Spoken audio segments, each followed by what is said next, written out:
A paz do Senhor a todos, bem-vindos a mais uma videoaula produzida pela Escola Bíblica Dominical da Igreja Evangélica Assembleia de Deus em Londrina. Estamos estudando nesse terceiro trimestre do ano de 2024 sobre o Deus que governa o mundo e cuida da família, os ensinamentos divinos nos livros de Ruth e Esther para a nossa geração. Hoje falaremos sobre a lição de número 4, o encontro de Ruth com Boaz. O texto áureo está no livro de Ruth, no capítulo 2, versículo 12, que diz assim: O Senhor galardoe o teu feito, e seja cumprido o teu galardão do Senhor, Deus de Israel, sob cujas asas te vieste abrigar. A verdade prática diz: o verdadeiro e puro modelo de bondade é servir uns aos outros de coração, confiando na fidelidade e justiça de Deus. A leitura bíblica em classe está em Ruth, no capítulo 2, dos versículos 1 a 4, depois nos versículos 11, 12 e 14.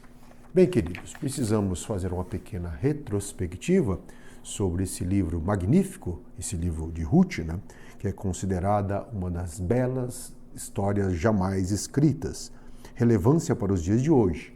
É uma história que nos fala de crise ambiental, crise econômica, crise social, crise pessoal, fala das vicissitudes da vida, das amarguras da vida, mas ao mesmo tempo fala como Deus cuida das famílias e cuida daqueles que o temem.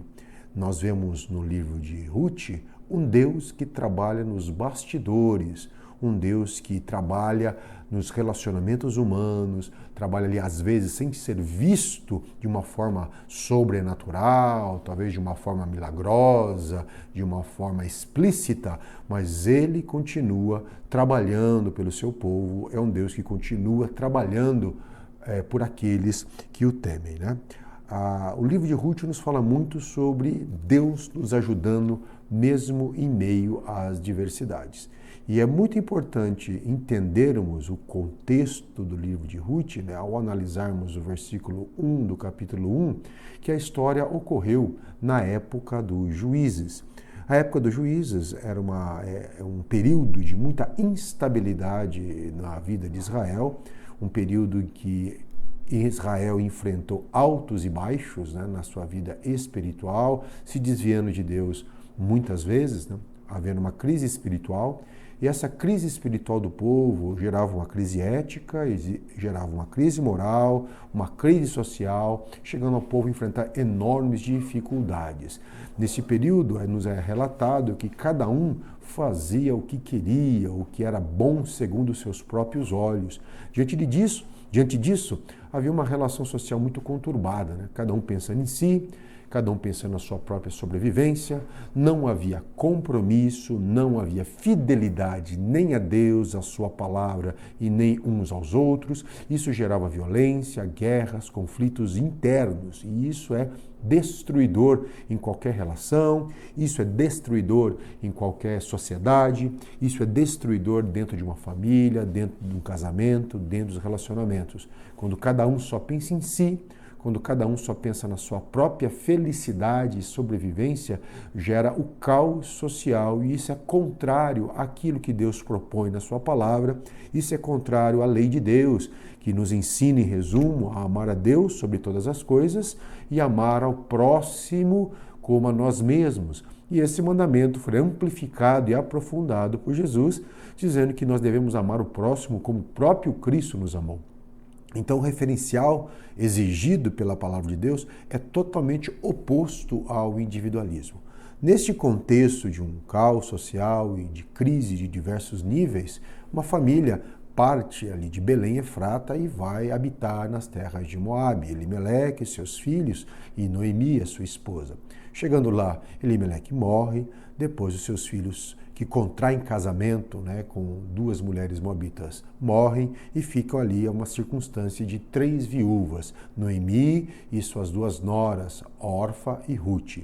Noemi decide voltar para Belém, decide voltar para a terra, para sua tribo, para a terra de Israel e as duas noras a acompanham.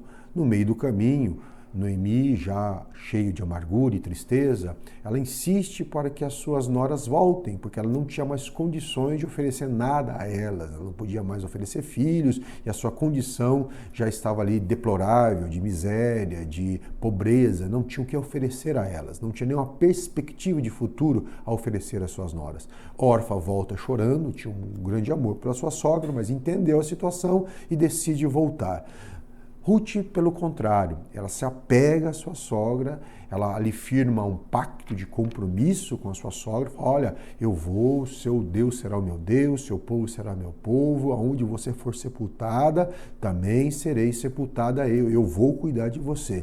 E elas, depois dessa insistência, Noemi compreende que Ruth não vai deixá-la e permite que ela siga, e as duas chegam de volta a Belém à época da cevada. Conclui-se então o capítulo 1 de uma forma triste, melancólica, em que Noemi está amargurada, inclusive dizendo que Deus pesou sobre ela, na sua mão, e ali ela não tem mais esperança, ela está triste e dentro de todo aquele contexto e totalmente sem esperança.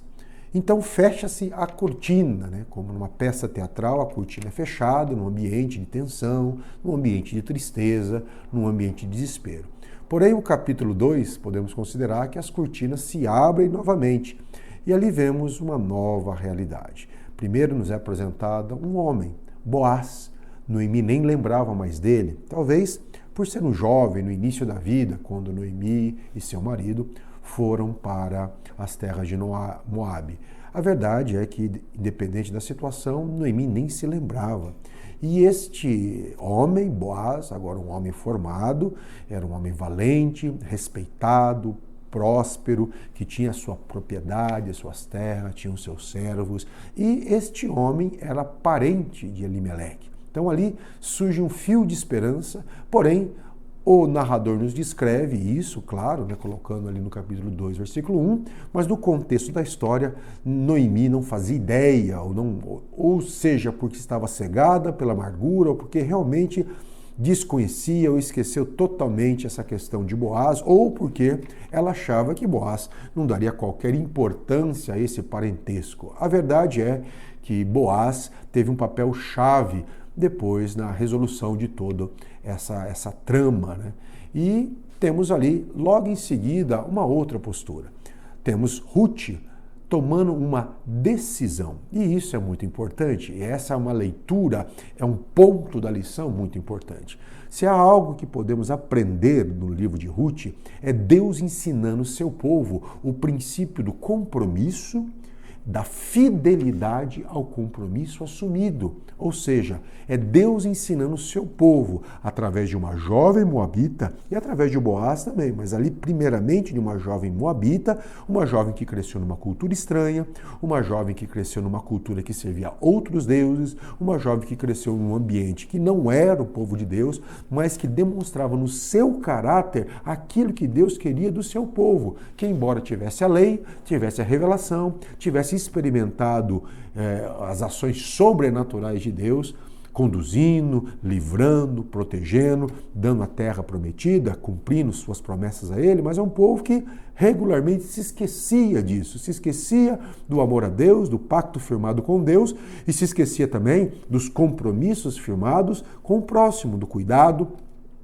com o outro, do servir ao outro, do abençoar o outro, do ter misericórdia do outro. Então, nesse ambiente em que cada um fazia o que queria, surge Ruth, Deus mostrando ao seu povo o exemplo dessa jovem moabita, que largou tudo, largou sua família, largou seu povo, largou sua história, largou suas perspectivas de futuro e assumiu o compromisso com uma senhora idosa, viúva, sua sogra, que não tinha nada a oferecer a ela. Mais tarde, é claro, Noemi tem um papel importante também na resolução da trama, com a sua sabedoria, ela instrui Ruth como se comportar, mas até aquele momento ali, Noemi não tinha nada a oferecer a Ruth, além da sua amargura, que é relatada ao final do capítulo 1.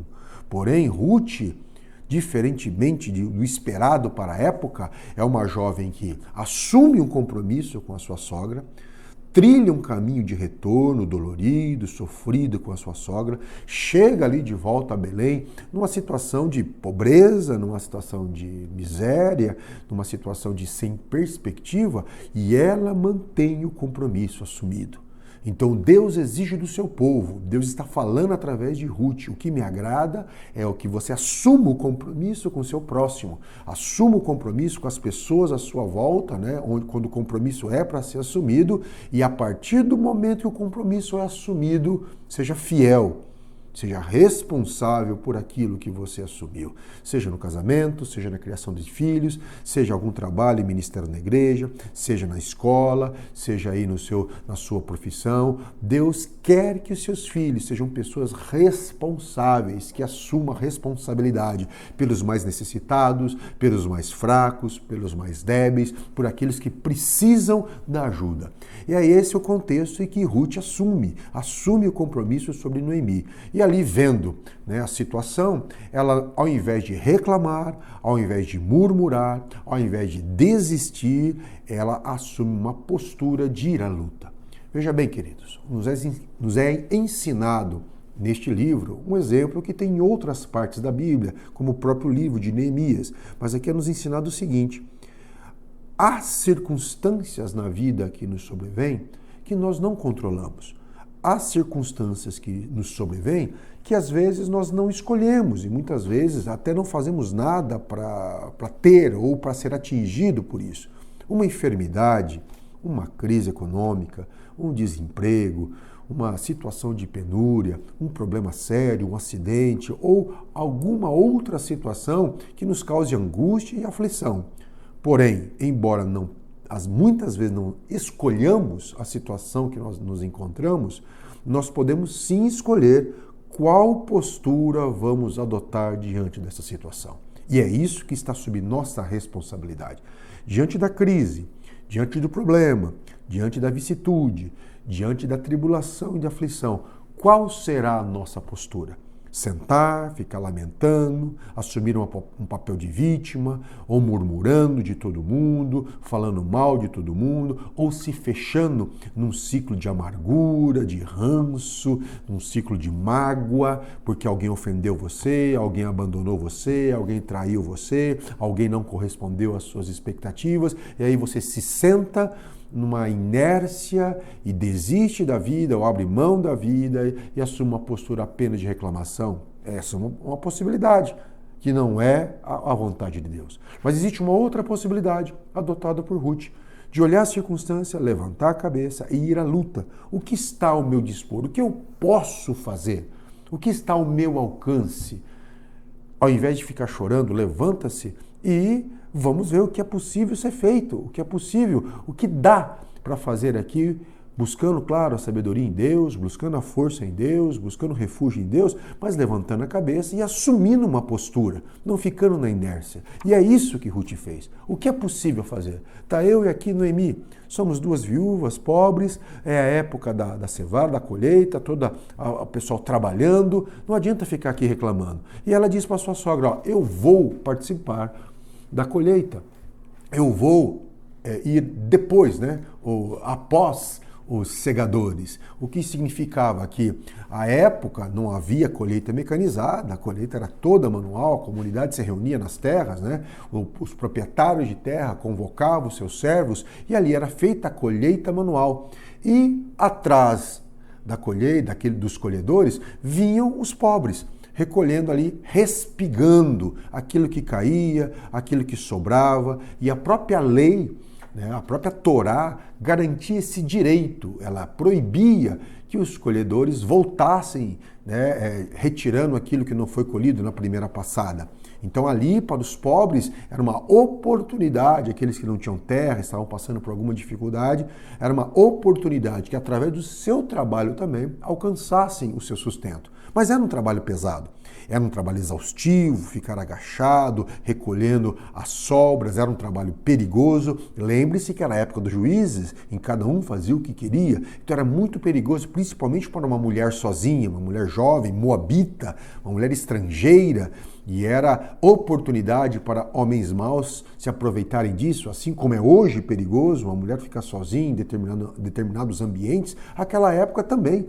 Então isso era extenuante, perigoso, o sol o dia todo sobre a sua cabeça e não era garantido. Embora a lei dissesse isso, mas mais uma vez falamos, era a época dos juízes e há sim situações em que o próprio proprietário de terra expulsava esses pobres das suas terras que iam colher. Existem registros históricos disso, na própria cultura de Israel, exemplos disso, e a própria condenação divina sobre isso através dos profetas. Então, era um trabalho perigoso, mas ela não se atenta a isso, ao perigo. Ela vai fazer o que está ao alcance. Por quê? Porque ela assumiu um compromisso diante de Deus, diante da sua sogra, e ali agora ela ia honrar o compromisso, assumindo a responsabilidade, indo à luta e trabalhando para manter a sua subsistência, a sua sobrevivência. E isso deu muitos frutos. Deus sempre olha, é o Deus dos detalhes, é o Deus que nos acompanha. Nenhum ato de bondade, de responsabilidade, de justiça, de um comportamento correto, de serviço, fica esquecido diante de Deus. Os homens podem não ver, as pessoas podem não reconhecer, mas diante de Deus, o nosso trabalho jamais é vão. Fazer o que é certo diante de Deus jamais será vão. E Deus é aquele que cuida dos órfãos e viúvas, como diz o Salmo 68. E neste contexto, ela trabalhando extenuamente, chega um novo personagem, Boaz. Um homem corajoso, um homem valente, um homem próspero e, mais do que isso, um homem temente a Deus. Um homem que fazia a coisa certa, da maneira certa. E veja bem que, mais uma vez, Deus mostrando, no mundo, numa sociedade, cada um fazia o que queria, Deus tem os seus servos, Deus tem aqueles que compreendem a sua palavra, Deus tem aqueles que assumem uma postura de fidelidade, de honradez, de compromisso. E Deus está com eles. Este homem é um proprietário de terras, ele tem ali a sua plantação, a sua colheita, os seus servos. A postura relatada na Bíblia diz que ele é valente e corajoso. Isso significa que ele era ético, ele fazia a coisa certa, da maneira certa e porque era certo o que fazer. Ele se desviava do mal, das coisas erradas, tratava bem, com respeito, os seus servos. Isso mostra a forma como ele vai visitar, né, a sua seara, e ali a forma como ele cumprimenta os seus servos, desejando paz e sendo retribuído pelos seus servos como paz. Então, esse irmão mostra uma postura ética e uma postura de responsabilidade. E aqui nós temos a providência divina, trabalhando nos bastidores. Ela poderia, Ruth, ter ido colher em qualquer lugar. E aí o escritor diz que por acaso, claro, uma ironia, né? Havia ali a Deus direcionando todas as coisas. Mas o autor, usando de uma certa ironia, diz, por acaso, de tantos lugares que Ruth poderia colher, de tantos lugares que ela poderia respigar, de tantos lugares em que ela poderia, de repente, abaixar a cabeça e sair colhendo, chegar. Diz que, de repente, por acaso, ela entra na parte da seara de Boaz e ali ela pede autorização, o capítulo 2 nos diz, ela pede autorização ao capataz e fala, olha, eu preciso colher, posso ir colhendo as espigas com humildade, com respeito, com reverência.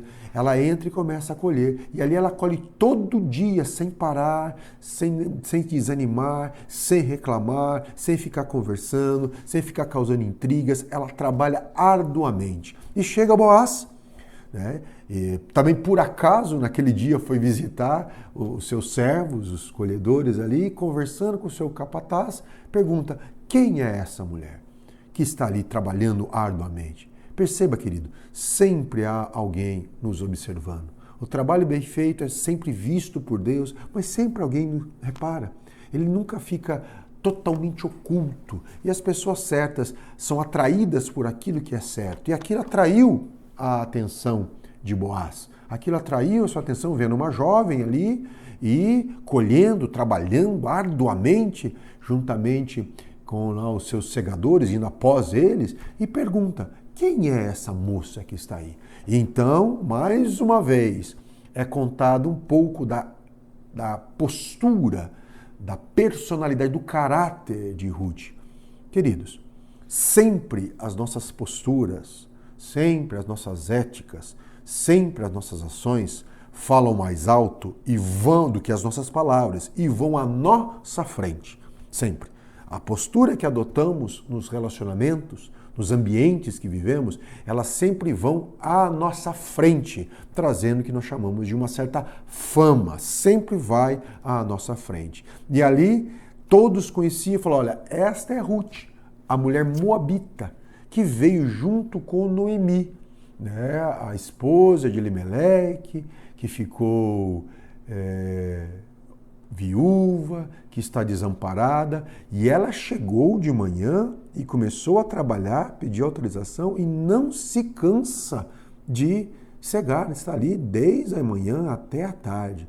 E isso chamou muita atenção de Boaz. Essa postura, essa responsabilidade, esse comportamento, esse compromisso de cuidar da sua nora, aquilo mexeu no coração de Boaz, e Boaz a chama e fala, olha filha, não vá cegar em outro lugar, é perigoso, fique aqui.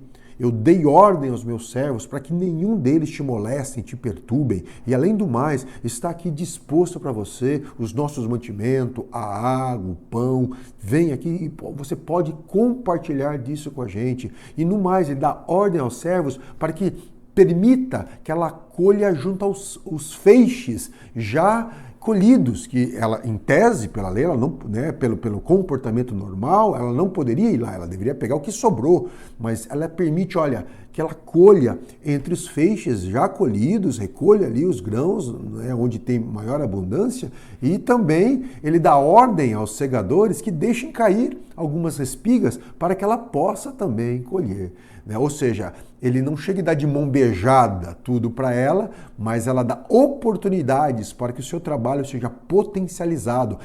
Ele melhora de forma exponencial as condições de trabalho, dando segurança, facilitando o seu trabalho.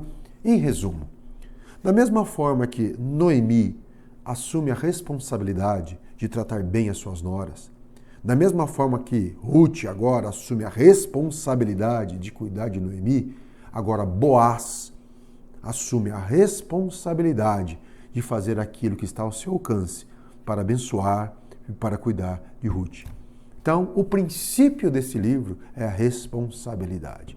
Da mesma forma que Deus assume a responsabilidade de cuidar do seu povo, de proteger o seu povo. E Deus assumiu a responsabilidade sobre o próprio ser humano, enviando seu Filho para assumir o nosso pecado, para que através do sacrifício dele tivéssemos perdão e reconciliação. É essa a grande proposta desse livro, é essa a grande lição do capítulo 2, o princípio da responsabilidade. Então, dentro do centro ali, né, muito perto da época dos juízes, ainda no cerne, no começo do povo de Israel, dentro do Antigo Testamento, nós já notamos os princípios revelados no Novo Testamento através de Jesus. Jesus mesmo fala em Mateus, dizendo o seguinte, lá no capítulo 9, olha, ide aprendei, misericórdia quero e não sacrifício. E ser misericordioso é justamente assumir a responsabilidade sobre os nossos irmãos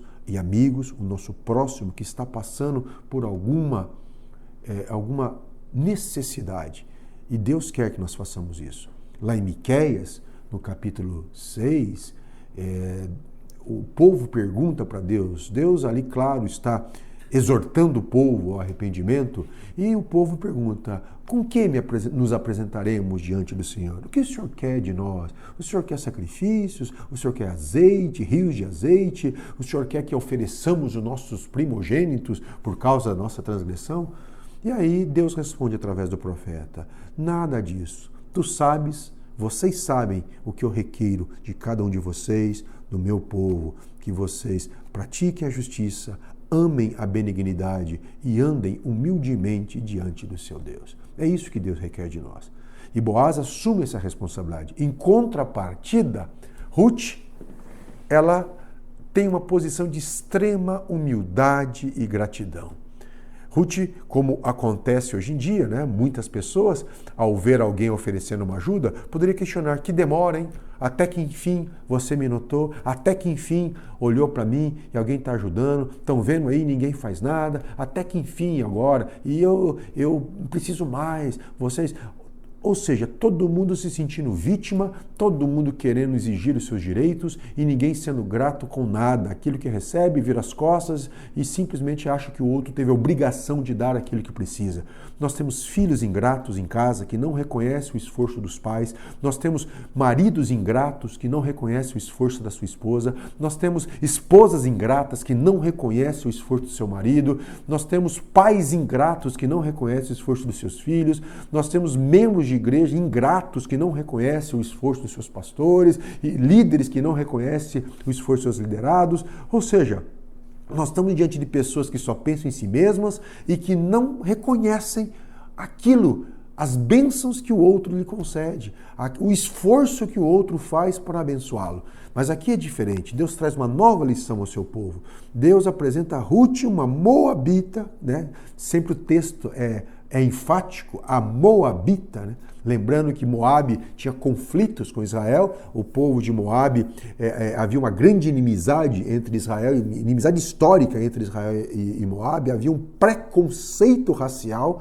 Mas Boaz vence esse preconceito analisando não a etnia de Ruth, não se ela era homem ou mulher, não se ela a cor da sua pele, não a sua cultura, não a sua classe social, mas avaliando o caráter de Ruth. E o caráter de Ruth chama a atenção de Boaz. E quando isso é feito, Boaz abençoa Ruth, Ruth dá uma atitude de gratidão. Humildemente se inclina e fala: olha, eu não sou digno de receber tantas bênçãos e tanta atenção, né? E mostrando esse caráter excepcional. E ali, neste momento, inicia-se uma amizade, inicia-se um vínculo entre Ruth e Boaz, que nas próximas lições aprenderemos o que isso significa, com Boaz assumindo a responsabilidade de ser o remidor de Noemi, né? O Goel, aquele que, segundo